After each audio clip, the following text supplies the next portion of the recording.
Does a wife have to cook for her husband? What does Islam say about a wife who does not want to cook for her husband? The issue of a wife serving her husband is debatable, and it's an issue of dispute among scholars since a very long time, as most of these issues. However, without going into details, if we look at the institute of marriage itself, it is very difficult to draw the line as obligations and rights.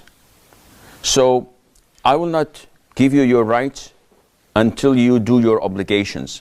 And she says, I'll not give you your rights until you fulfill your obligations as well. This is a marriage bound to failure. And definitely this is not the right way of communicating and living. So if we would like to know how to handle these things, we have to go back to the best of generations, to the best time of humanity, and that is the time of the Prophet ﷺ. The most authentic opinion is that a woman is obliged to serve her husband and her children, and that is it. She is not obliged to serve her in-laws, her father and mother-in-law. This is not her duty. But she is obliged to serve her husband. And you can see this clearly in a number of hadiths where the Prophet ﷺ addresses Aisha and the rest of his wives by saying, prepare food for us, bring the food to us. In the hadith of Asma bint Abi Bakr, who was married to Az-Zubair ibn al-Awwam, may Allah be pleased with them all, she says that I used to cater for Az-Zubair's horse, and I used to feed the horse and take care of him. And I would travel to bring him the necessary food and to take care of that horse.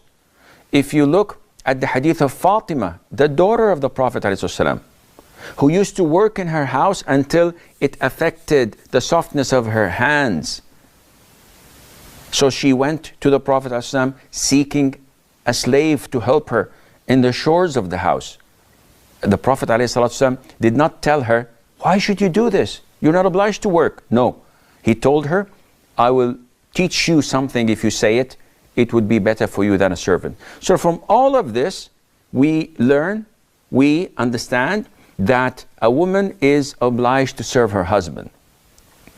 Now, if she says, no, I'm not obliged to serve him, in this case, the husband may say, okay, I'm only obliged to give you shelter, which is a house, to clothe you, so I'll buy you one garment a year, and to feed you, and I'll bring you the food on the table. That is it.